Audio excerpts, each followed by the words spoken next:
backstage at Amsterdam dance event Armada Night with Sied van Riel. Sied, tell us a little bit your opinion about the Amsterdam dance event as an idea, as an organization. You know, it's not a convention where everybody comes to party. Here is actual work is getting done, and opposed to some others in the world. It's really cool because everybody flies here. You don't see them all year, or you know, you haven't seen them for months, and then you can see them here like every week. A lot of parties at night, but during the day there's a lot of meetings and lobbying, and I think it's a really good convention for the music industry. Well, actually, I didn't do any deals myself. My agent and manager have done all the meetings, but yeah, we've done a lot of cool stuff.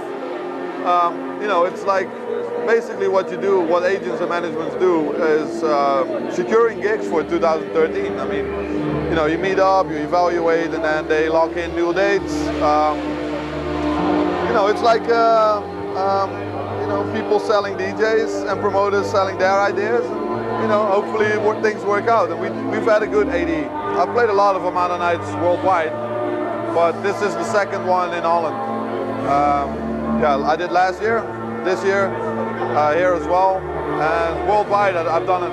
You know, America, South America, Russia. It's hard to single one out because other people will be angry, but I enjoyed LA a lot. Los Angeles was crazy. Buenos Aires was off the charts, off the charts. It was like 5-hour set, and you know, 3,000 people went mental. Yeah, it was crazy. You know, don't forget that most of the tracks that were released this year were made last year. So there's a bit of time in between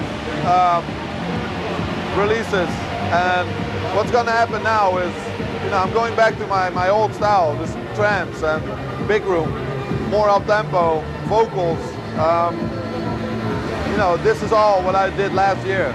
I had a different mindset then, and now I just realized, you know, I have to do what I do best in my opinion, and that's trance, 100%. Do we know a release date for this album? No, the album no, because I produced so much, but and now I think half of it is outdated, and it's not the style that I want to push out there. So I have to start again with half of the tracks at least, you know. And, like I said, I want to do trance and not, you know, no bullshit music anymore. Trance. Would you like to tell us a little bit about the next singles coming up? Yeah, I've got a new vocal one coming up on S107 in December. I'm pretty curious what people are going to think about it. I don't do a lot of vocals. I will do more now, but which vocalist you have with you? It's a new one. A new vocalist called Temper Hard. She didn't do any club tunes yet, so how did you find her? Through Armada. We were finding, I always get like a few options, and then I can pick one, and I heard a voice that said I wanted to write something on this track, and she did. I finished it, they signed it, and yeah, it's coming in December. I made a deal with Black Hole for 2 compilations. I've done one a year and a half ago, and I'm going to do another one, aiming for a February release. Actually working on it now, like planning and thinking about how I want to mix this one, mix this two, and then hopefully push it out in February. I'm gonna probably mix it in Ableton because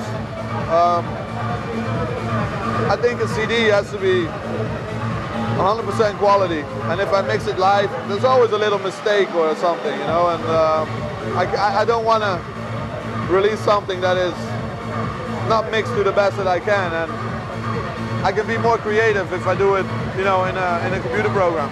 For other artists, any remixes? I'm remixing Wes Deval because he's remixing me, so he did a swap. Other than that, no. Focus on my own stuff. Do we know any of the collaborators?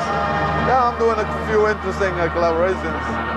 I'm not gonna spoil the beans, I mean, but there's a couple of interesting collaborations. Live collaborations you made in the studio, or everything is done by sending files back and forth? No, I don't work with sending files. Oh, you work always when you're in the studio. In the studio. Yeah, it's more chemistry. It's more natural. I love your YouTube videos that you give have a lot of technical information around your mixes. The last one was about Allure, and you said, do you like doing these videos then? Yeah, because have you got a good feedback for them? Yeah, you know, people ask questions always, like how do you do this, how do you do that? If I do videos like this, I can answer every question at once. And I don't mind showing people how I produce, you know, it's really simple, I think, and, you know, making a screen video of what you're doing is like a couple of hours out of my day. It's a small thing for me to do. Have you got any feedback from other producers saying, oh, thank you, Sied, it was great that you have done it? Yeah, and they still ask questions afterwards. And it's mostly about percussion that I use. But I think the next one is going to be more detailed. You know, instead of doing the whole track, I will take a certain pattern and explain how I would do percussion or how I would do melodies and whatever. Yeah. Do you produce your own samples or do you use a library of samples? Both. I use, sometimes I use sample CDs, sometimes I create something from zero. Depends on if I'm lazy or if I, you know, put in the effort. Which track was the one that it took more to produce, and which one was the one that you produced it in hours or a day?